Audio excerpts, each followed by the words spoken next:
Hi there. My name is Celine Coggins. I'm the Executive Director of Grantmakers for Education, and I'm really excited to get to close out this day with a real treat of a conversation.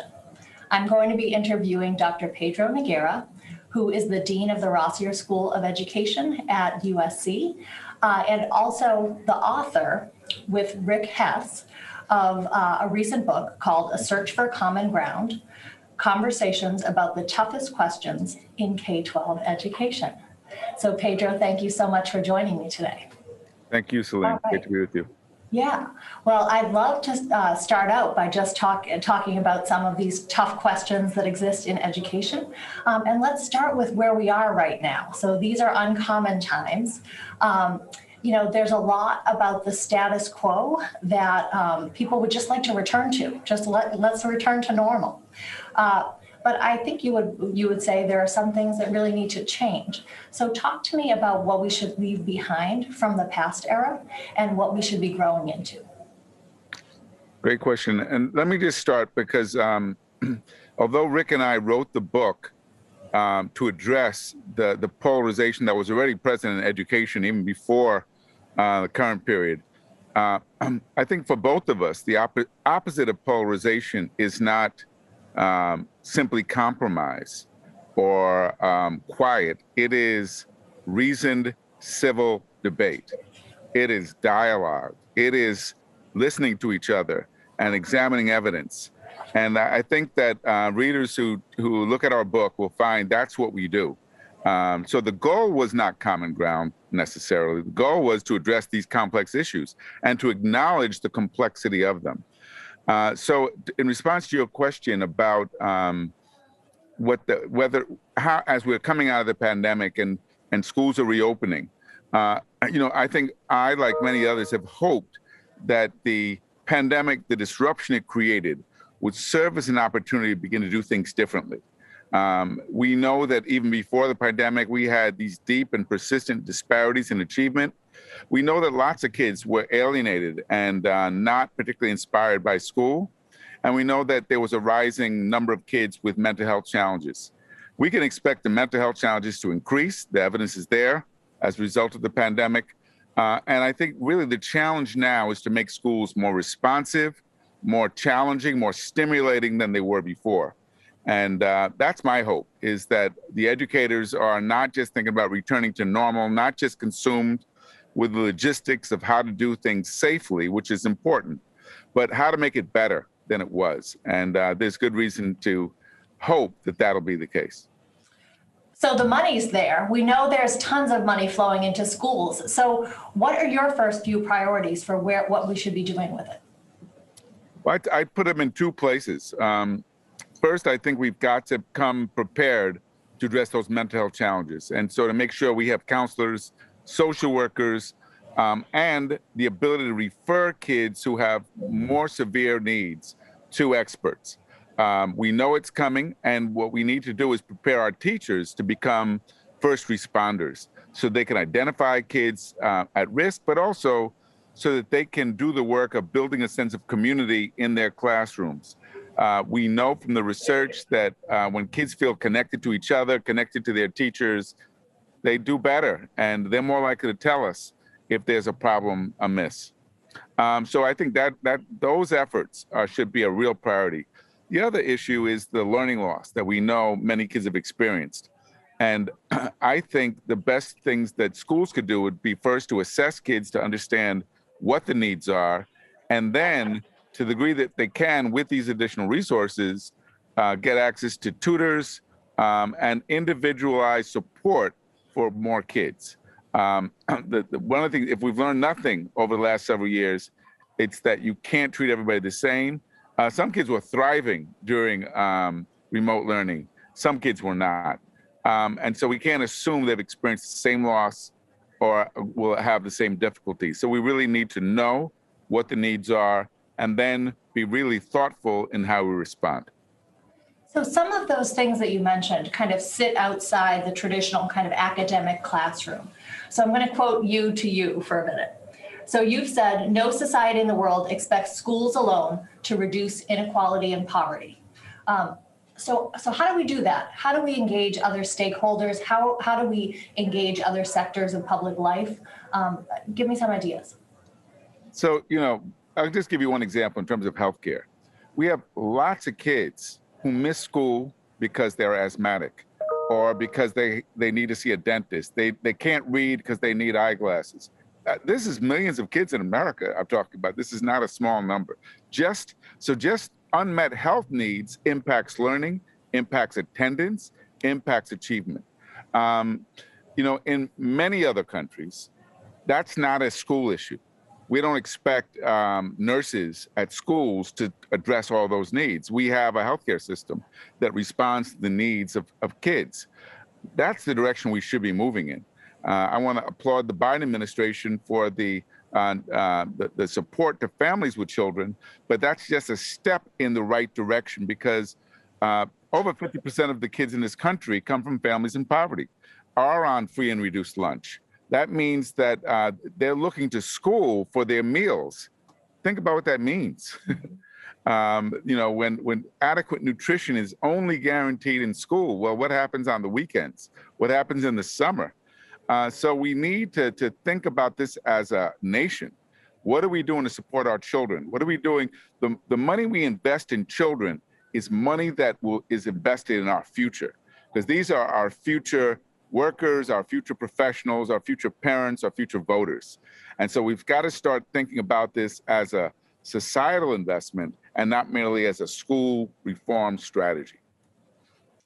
And what about the responsibility of business, philanthropy? How do we get folks like that more involved in making sure schools are doing what they need to do? So there have been a lot of foundations that have stepped up and helping in early childhood education or the full service schools or after school programs, and that's to be applauded. But charity can never make up for the role of government. It really can't, because I'll just give you an example. Many people have heard of the Harlem Children's Zone. Harlem Children's Zone is the most ambitious, the most comprehensive initiative in the country aimed at addressing the needs of poor children from birth through college. And it works. We have ample evidence, longitudinal evidence, that when you support kids with these comprehensive strategies, it makes a difference, outcomes improve, those gaps in achievement can be eliminated. The Harlem Children's Zone serves 12,000 kids in central Harlem. Just a little north of Harlem is Washington Heights. There's no similar effort there. Or across the river in the South Bronx. So, you can't do this through charitable initiatives alone. We need a more comprehensive strategy.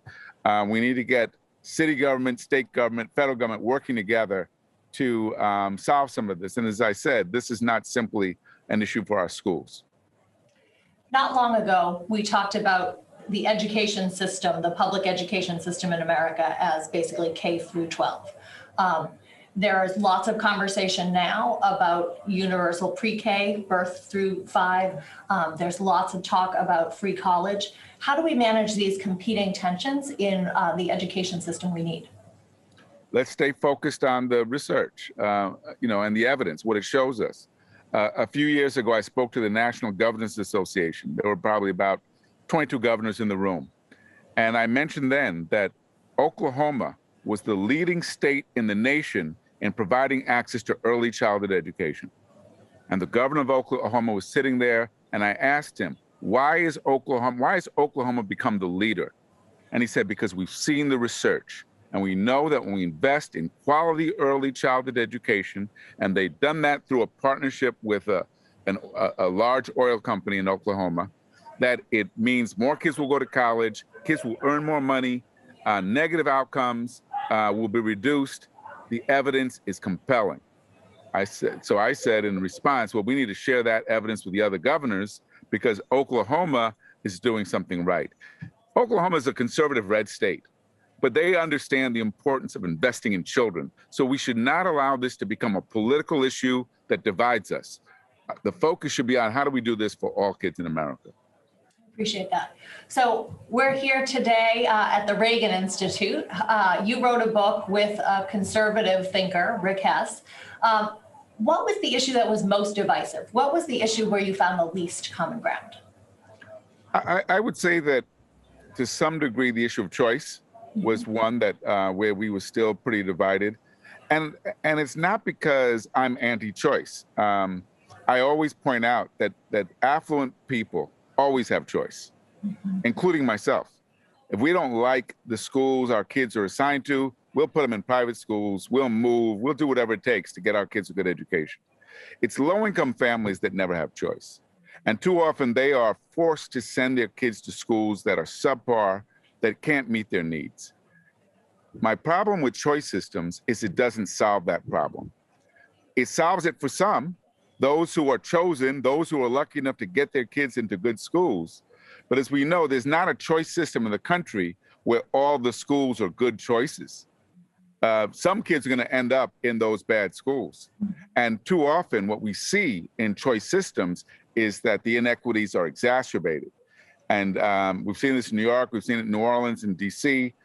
So the schools that take the largest number of very high need kids, I mean, talking about kids with special needs, English learners, homeless kids, kids in foster care, tend to be the schools that are struggling. And what we know is that when you concentrate large numbers of kids like these into a school, the likelihood that that school will fail goes way up. That is not a strategy for success. That's helpful. So tell me some of the elements where you did find common ground across the political spectrum. I think both Rick and I attribute this to the fact that both of us have worked with superintendents around the country. And superintendents tend to be pragmatic people because they've got to figure stuff out. They've got to solve problems in their local districts. And so on many of the questions about, say, for example, assessment, Rick and I both agree assessment is absolutely necessary. We need to know where kids are. But assessment should be used as a tool, not as a means to rank kids, rank teachers, rank schools. Being ranked doesn't help you. What does help you is getting clear information on what this student needs and making sure that we get that information to a well-trained teacher so we can meet the student's needs. And so this was just an example because, again, this is an issue that has divided the country, high stakes testing. We saw a walkout by many parents, many of them affluent, who opted out of testing. And I think the real issue is how we use testing and how we use the information. And that's just an example where I think two people who come at the issues differently came to very similar conclusions. That makes sense. So you brought up this issue of measurement. Schools and kids' needs have really dramatically changed, and we're in the middle of a debate over how to assess student progress. So how do you think, in say 3 years from now, 5 years from now, when the dust has settled, how do you think we're going to measure school success and student success? How's it going to look different? My hope is that we're going to see a lot more performance-based assessment. And for those who are not familiar with the concept, what it means is we actually look at the work kids produce. We want to know, can they write? Let's look at their writing. Can they write a research paper? Do they know how to use evidence and support arguments? Can they problem solve? Let's look at the work they produce. And because the standardized tests don't tell us enough. They tell us whether or not kids were prepared for the test, but they don't tell us what they were actually learned and whether or not they were prepared. There are a small number of schools, there are about 38 of them in New York, that have been doing performance-based assessment for several years. And what the evidence shows is their kids come out better prepared for college than kids at traditional schools because they're writing more, they're doing more college-level work while they're in high school. And that's what we should be doing, is raising standards, but making sure that standards are accessible for kids and that we're using assessment to gauge and to monitor what kids are actually doing. All right. I want to switch to the topic of equity. I want to switch to something where maybe you might be in disagreement with some of our conservative friends here at the Reagan Institute. Give us your take on what's happening with the exploding debate over critical race theory. What's happening? What should we be teaching in schools? And how do we navigate the politics of now? So this is a good example of a total red herring. I would challenge anyone listening, because I don't know of any single school district in the country that teaches critical race theory. Can you name one? No, I can't think of any. Mm-hmm. There are a small number of colleges where it's taught, but I don't know any K-12 institutions in the country that teach critical race theory.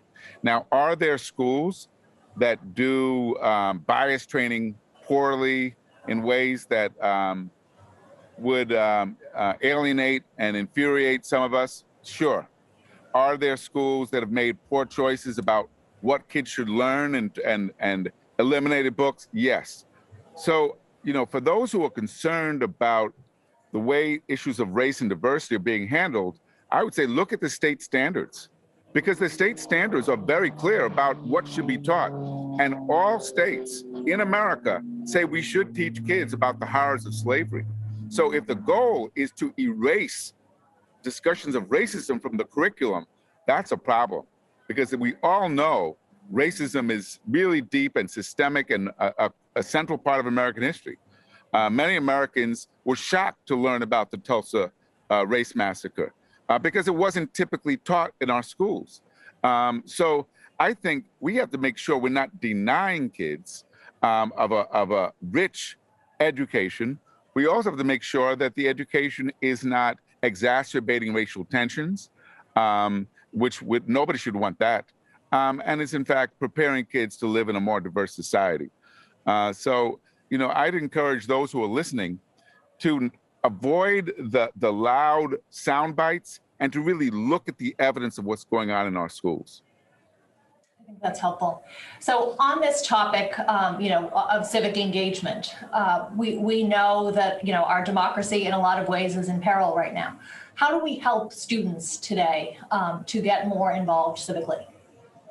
So part of what Rick and I wanted to do in our book is to demonstrate what it's like to engage in civil debate, to listen to each other, to engage in dialogue, to identify points of agreement, but also areas of principled disagreement. All kids should be learning that in school.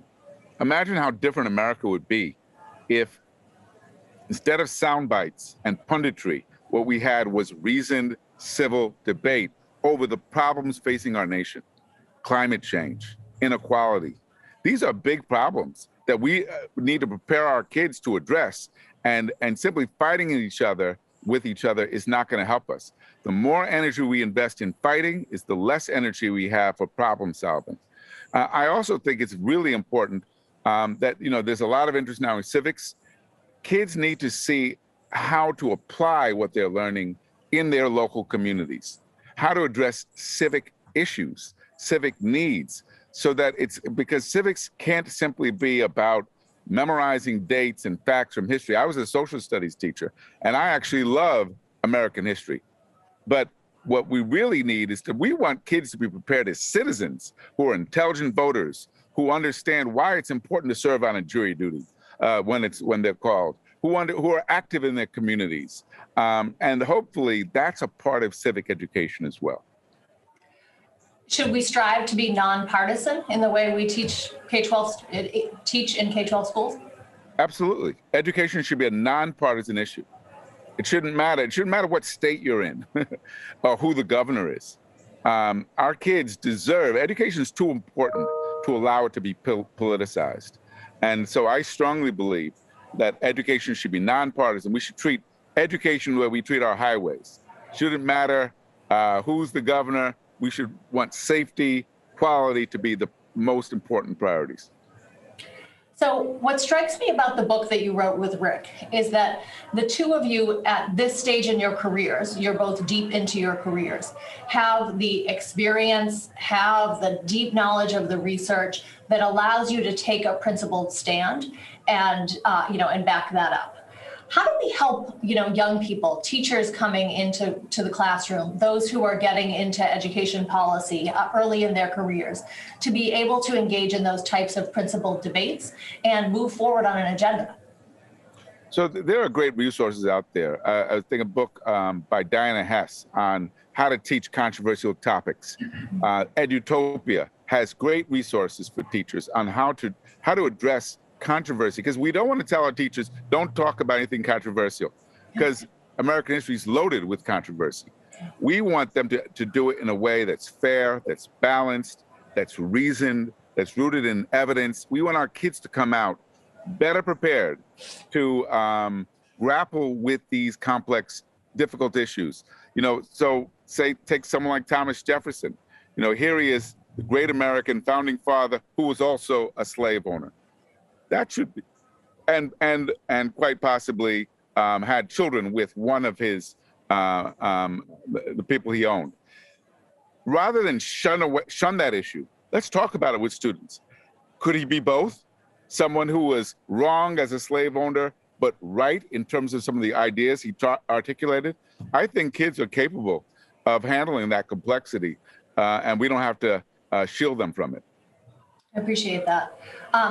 So on the topic of bias training, though, needed in schools, needed for many teachers, and at the same time in the book you say, I'm a little dubious, it can be done wrong. So what are your concerns right now? How would you proceed on that? So I do believe bias training is needed. I believe bias and bigotry and racism are real. I haven't seen many districts approach it very well. I've been concerned because I've seen districts that invest a lot of money into bias training, and it actually has the opposite effect. It increases the polarization, the defensiveness. I think it has to be really focused on what a teacher does in the classroom each and every day with kids. How will it make me a better math teacher? How will it make me better able to form a relationship with a broad range of kids? All teachers, when they sign that contract to teach, sign a contract, they're going to teach all their students, not some of their students. And we want them to be prepared to work with kids who come from different cultures, different racial backgrounds, who speak different languages. And we don't want bias to get in the way. So you need to connect this bias training to the work that teachers do on a day-to-day basis in the classroom. So you've talked about problems in education as complex problems, communities as actors in this. When it boils down to things, are there some common ingredients that you think exist in all good schools? Absolutely. I think in all good schools, kids feel challenged. They feel they're not just going through the motions, they actually feel some degree of inspiration about what they're learning. Kids feel supported. They feel as though the adults who are there care about them and take an interest in them. And kids are encouraged to aspire, to aim high, to accomplish great things without being made anxious, without feeling as though if I don't get into the top school, I'm a failure. There's too much of that in the country. There's too many kids who are anxious because they're worried about which college they get into, or who are depressed because they got an A-. That, to me, is undermining education, and we need to do something about it. Well, you deserve a lot of credit for, long ago elevating the issue of equity in public education. Talk to me about, during your career, like where are we now? Where are the bright spots? Where do you see real progress? And, where are you most worried? So a few years ago, I wrote a book called Excellence Through Equity with Alan Blankstein, and we identified districts and schools around the country that were making progress in terms of equity. That is, disparities in achievement were closing, and achievement was rising for all kids. Very important. So it's excellence through equity. Today, I could write that book featuring more districts, because more districts are doing that work, and that, to me, is a sign that's encouraging. We did a study in Los Angeles on the state of Black children, and we documented some of the hardships that Black children were facing. But in that same report that we issued, we showed there was a high school in Watts, Martin Luther King Drew High School, which is attached to a medical school that sends more African-American students to the University of California each year than any school in Los Angeles. And why does it do it? It does it because it has an enriched learning environment, supports kids, they're getting a high-quality STEM education. My question is, why is there only one school like that in LA? Why aren't there a dozen schools like that? So we've been, I think, as a nation, focused on the wrong things. We've been focused on closing the gaps in achievement. What we should be focused on is expanding opportunities for kids. And I think if we did that, we would be in a much better place than we are now. I appreciate that. I would love to ask you the question of just, what would be some of the recommendations you'd have for educators heading into this year? K-12 educators might be superintendents, might be principals, might be teachers. We're facing another uncertain and challenging year. What's your advice? So I just tweeted about this today, about an article I read on Edutopia about the importance of building community, supporting our teachers and our students when they return. It would be a real mistake to launch right into, focusing on test preparation and ignore the fact that we've been through this traumatic experience. We have kids out there who've lost parents and grandparents. We need to acknowledge the difficulty that we've gone through, even as we move forward. So I'd encourage those of you listening out there to not see academic achievement as separate from the social and emotional needs of kids. They're all happening in the same person. And if we acknowledge the need for a more holistic approach to educating kids, I think that we'll be in a much better position. All right, I'm going to close with a question on a topic that has been really prevalent here today in the conference. A lot of talk around broadband access, a lot of talk around the future of hybrid learning. How does that tie in with an equity agenda? Well, we have a digital divide, which I'm sure was spoken about. We still have lots of people in rural and urban areas who don't have reliable access to the internet. So we've got to address that. But then we've got to make sure that online learning is high quality learning, that it's not simply kids doing worksheets that come through, from their teachers. So there are some, again, schools that have shown we can do high quality virtual learning, but we need to get the information out there because it's going to be part of education for years to come, and it should be. But we need to make sure that what's available really is good for kids and really does lead to deeper engagement and much greater interest in learning. Well, Pedro, is there anything I left off the table that you wanted to say? This has been a great conversation, and you have, I'm done with my questions. Anything else you want to say to our audience of folks kind of across the education spectrum? I can't think of anything. I don't know if there's if anybody wants to send a question in, but it's been great talking to you, Celine, and wish you the best. Absolutely. Well, thank you so much for having us, and have a great rest of the day, everyone. You too.